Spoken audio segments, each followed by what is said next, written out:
Gordana Benić.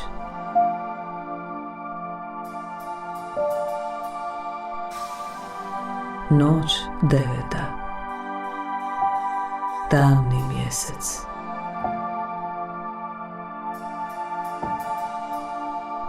Crna zrnca tektita, staklena kiša potopila sve zidove.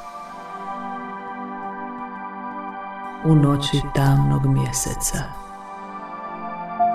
zvijezdani kristali oblikuju novi horizont.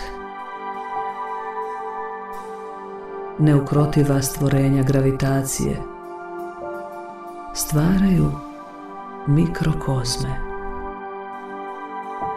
na dnu staklene tegle.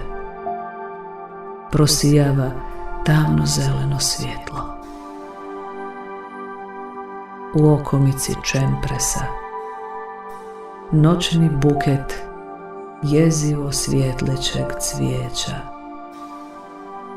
preuzima kozmičko obličje, ispuštajući prigušene šumove. Sjene otapaju ljušture uzvišenih svjetova u svemiru sna iz nekog mitskog predjela. Sedef cvate na divljim stablima.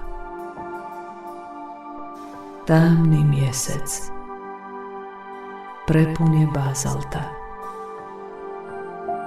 kojega će astronauti donijeti na zemlju.